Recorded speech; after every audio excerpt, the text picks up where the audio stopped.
In perhaps the most emotionally charged sitting of Tynwald I've ever witnessed, the former Health Minister Rob Callister MHK was found to have breached Tynwald standards. Mr Callister accepted the findings and gave a full apology to Tynwald, but made clear that he had always tried to live up to the highest standards of openness, honesty and integrity. It is fair to say that you had a difficult Tynwald this month, but ultimately you agreed to accept the will of Tynwald and apologised to the President.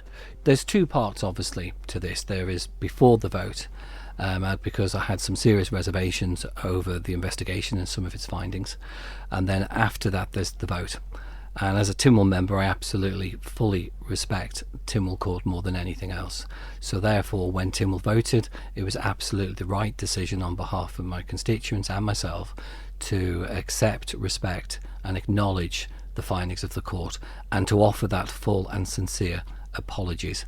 And I would just like to take this opportunity just to put on record my sincere thanks to those Tynwald members that stood up and spoke so warmly and kindly on my behalf. And on behalf of my family, I really do appreciate that, because it was highly emotional and was incredibly difficult for me to make an apology for something in my heart that I genuinely didn't do. But as I've said, I do respect the findings of Tynwald Court. Several members who spoke obviously found the whole experience a very emotional thing. Michelle Hayward, who effectively set out the case for the prosecution, and indeed the comments that you made prior to your apology, it was clear that you yourself were quite emotional. There was a lot of emotion in Tynwald, probably more emotion in Tynwald than I've ever known. Is there anything you regret about the whole incident? I think I probably regret taking the appointment back in September when I was so grateful to be given the opportunity by the Chief Minister. But hindsight's a wonderful thing. I went into the department with good intention, and as you say, anyone who's worked with me knows that I'm open, honest and transparent. And that's what hurts in all this. And I am so grateful again to my colleagues standing up and defending me and saying, you know, those who've worked with me have found me to be open, honest and transparent. But something fundamentally went wrong in that department over a very short period of time. You know, I've always tried to reflect on those events, but there is parts of this report and parts of this investigation that just do not stack up. And I wish, you know, all of my evidence could be put in the public domain so people can make their own opinions rightly or wrongly. But we are where we are. The apology was given. It's time to move on. Are you worried about comments that were made by the Health Minister?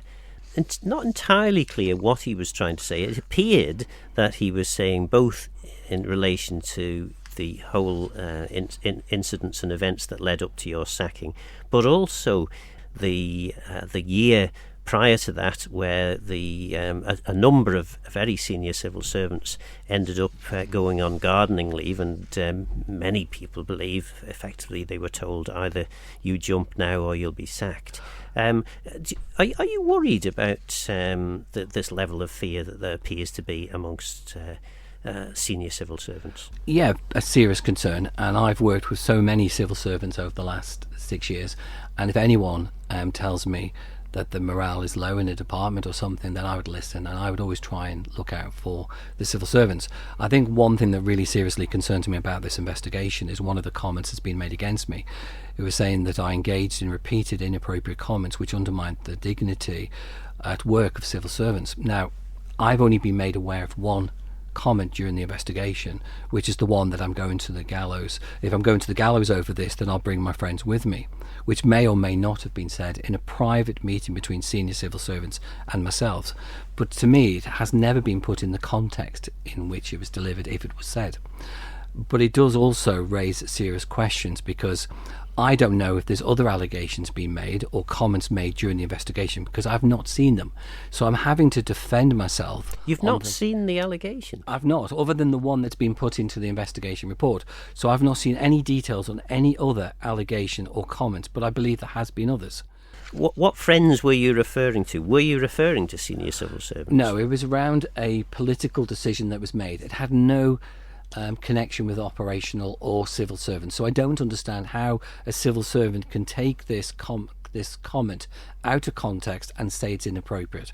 Now, again, if that comment was inappropriate, and I'll let the audience decide if they feel it is appropriate or inappropriate, there is a document called the Fairness at Work Policy and Guidance Document from 2015.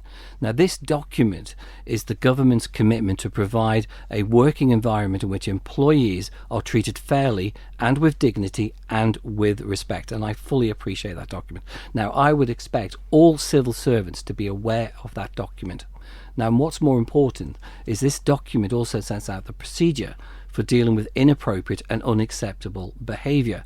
So stage 1 of that document is to explain in person and in writing that someone's behaviour is unacceptable.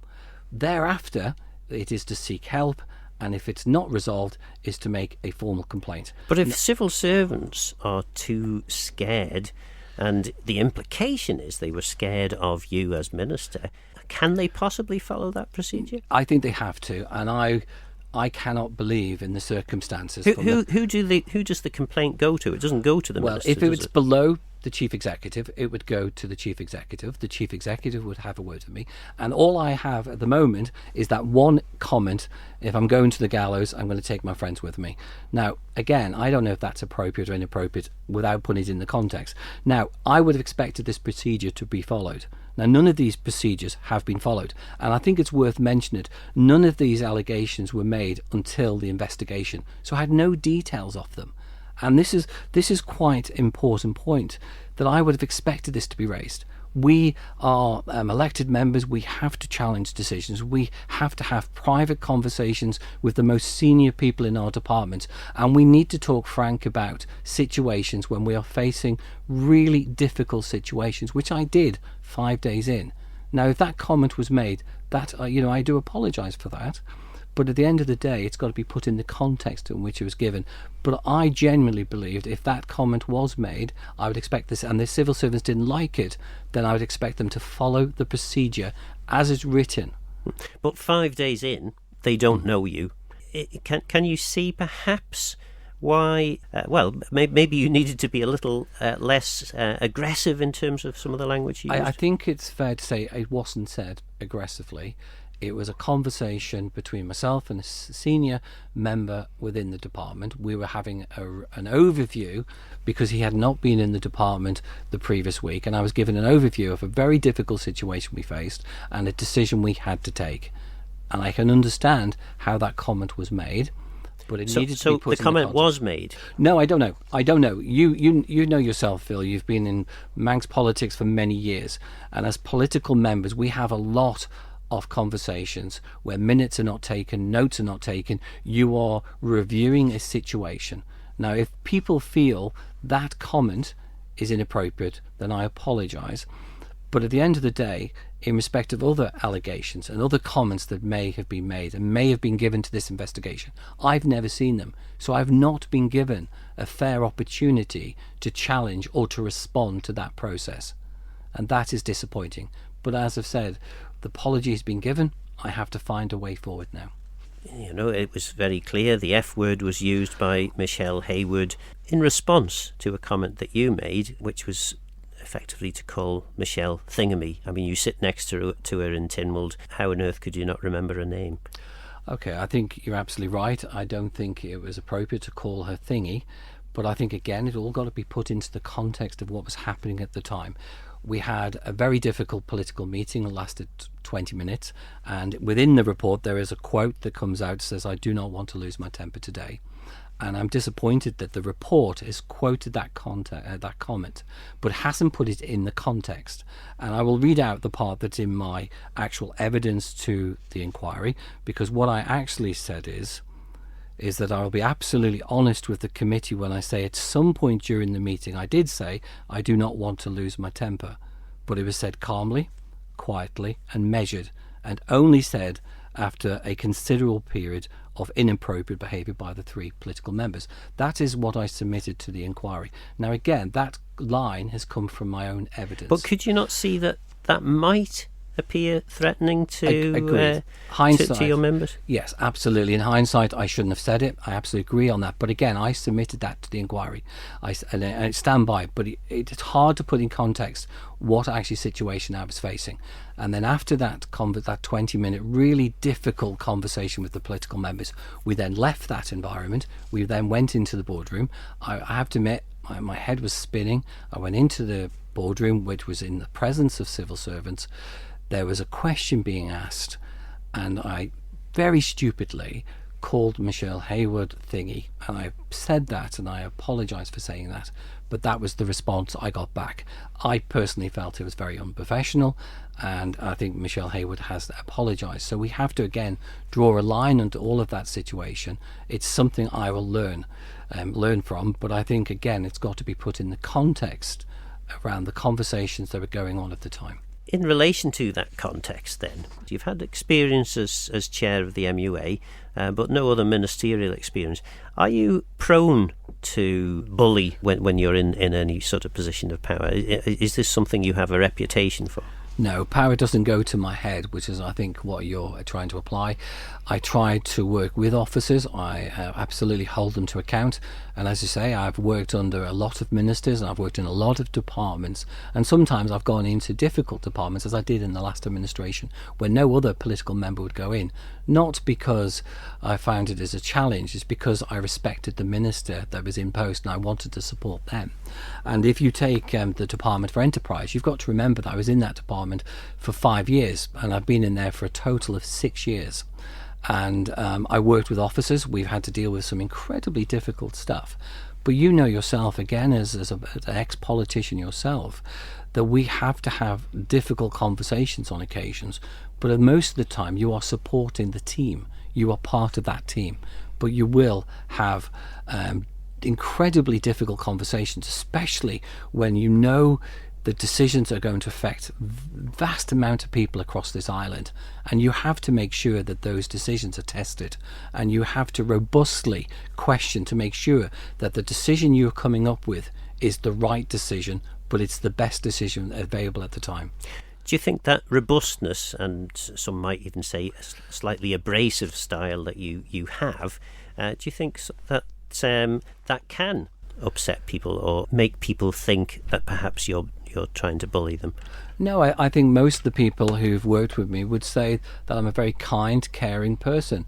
I do not go out of my way to upset people, but what I do is I will challenge if something needs to be challenged. That's our role as politically elected members. Our role is to come in, to look at decisions, to do research, and to make sure that the stuff that we're being asked to make those difficult decisions are right. And sometimes civil servants will not always agree with you, as I found when I was the chairman of Manx Utilities. But at the end of the day, I absolutely respected every single civil servant I ever worked with. And again, I just put on record, I'm extremely grateful for the number of civil servants that have contacted me over the last 3 months and actually wished me well. Have you ever had a complaint made against you, either for dishonesty or for bullying? No, I don't think there's ever been an allegation of dishonesty on my part. I think quite the opposite, if I'm being honest, both from ministers, from chief executives, from departments. I'm quite proud of that. Has there ever been an allegation of bullying? There was an incident in one department last administration where there was an incident in the department, and I'll be perfectly honest with you, Phil, I thought the information the civil servant was giving to the minister was incorrect based on my own research, and I questioned it. It got it into quite a heated debate. I then instantly emailed the civil servant to apologise for my behaviour, and I also highlighted the civil servant code of where the rules I felt that individual had broken, and we left the matter there. And as I say, it does happen from time to time, but one occasion in 6 years. As a result of what's happened in Tynwald this month, where does that leave the relationship between ministers and civil servants? I think it's a really good question, and I go back to this fairness at work policy guidance document, because if there is any inappropriate behaviour, I would encourage all civil servants to report it, to log it, to put it in writing, follow the procedure. But I think going forward, I think it's going to be very difficult for ministers. I think ministers now need to be, not just ministers, but also political members, have to be more careful. If they are having private conversations, they do need to question if minutes should be taken, if notes should be taken. I think there is an element of trust now has been lost in this whole process, because what I felt was private discussion between myself and senior executives as we were navigating our way through a difficult situation.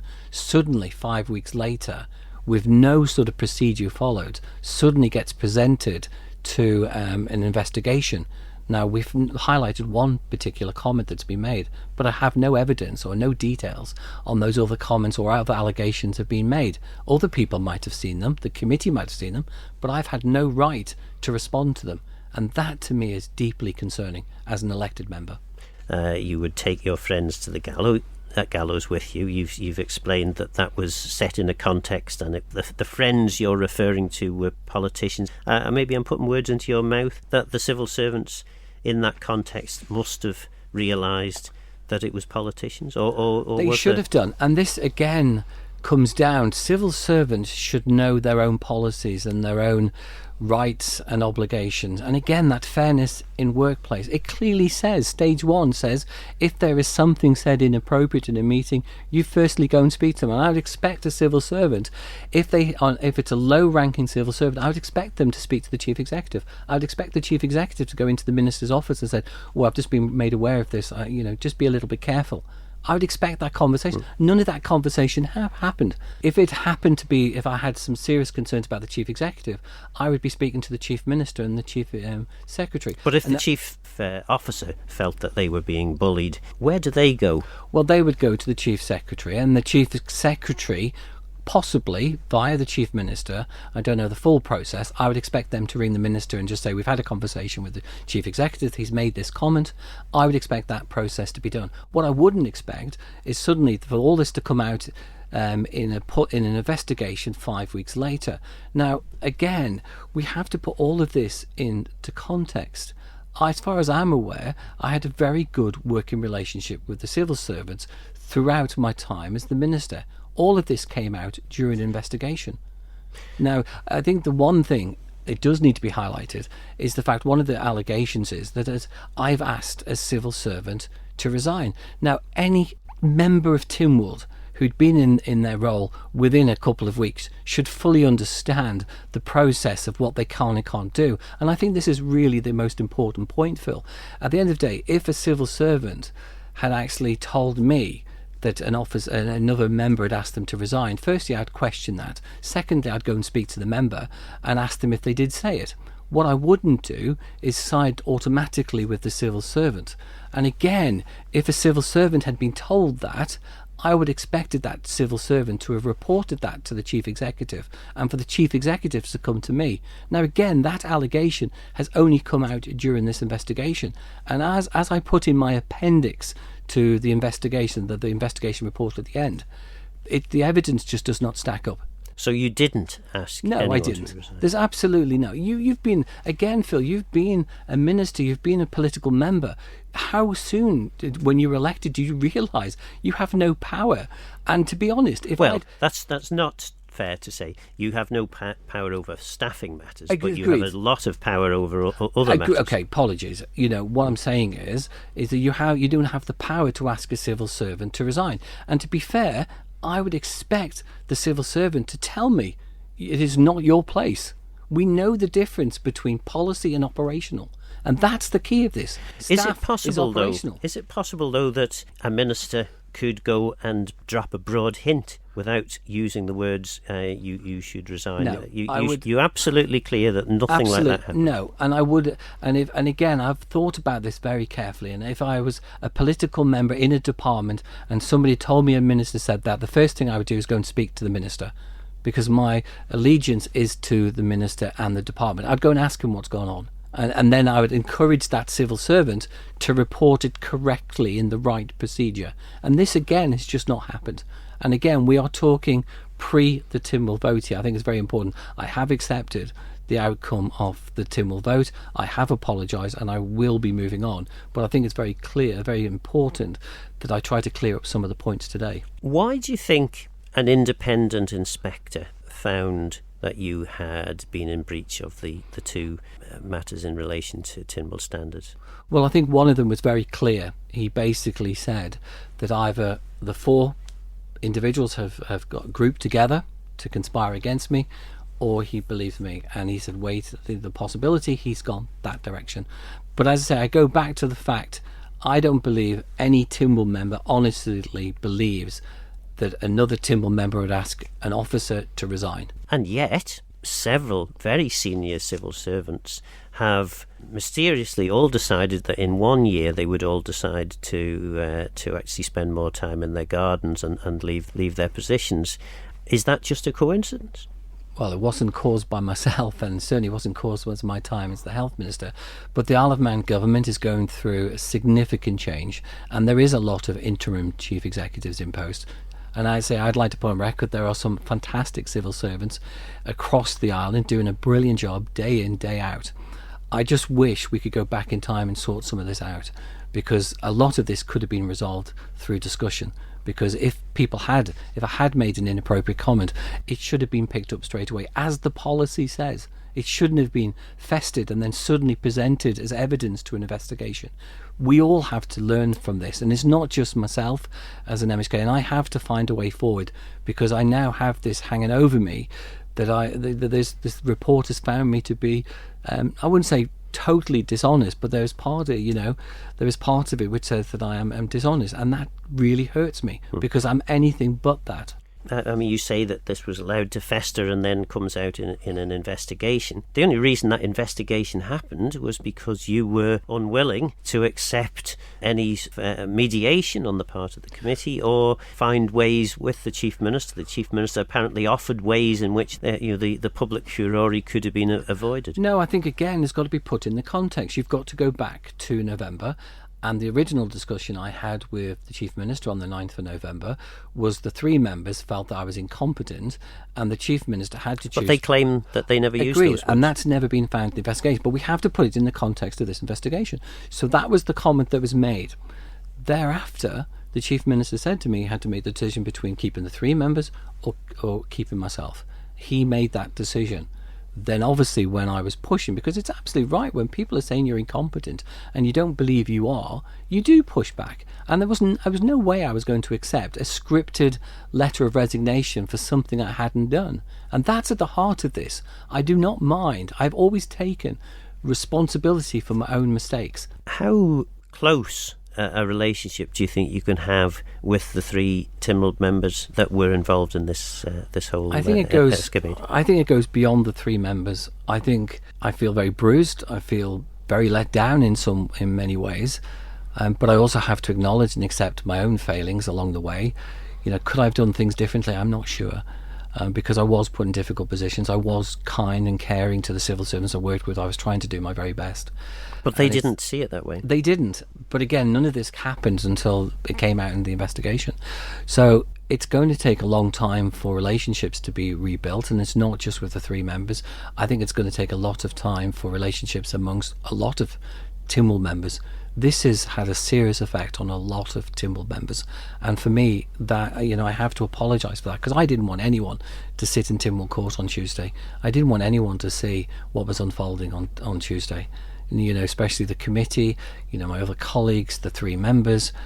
It was a very difficult and painful situation, all unfolding in front of the public. And as far as I am concerned, once this interview is concluded, then I'm drawing a line under this. I will then try to look forward, and I will be focusing on serving my constituents to the very best of my ability, and continuing to hold people to account for the decisions we're making, and making sure that those decisions are right, for not just for my constituents in Onken, but also for the people of this island. That was former Health Minister Rob Callister, MHK, giving his side of the events that led up to his sacking. Can a line now be drawn under this, as Mr Callister suggests, or will this continue to plague Tynwald and government in the years to come? Don't forget this programme is available as a podcast on Manx Radio's website. For now, though, I'm Phil Gaughan.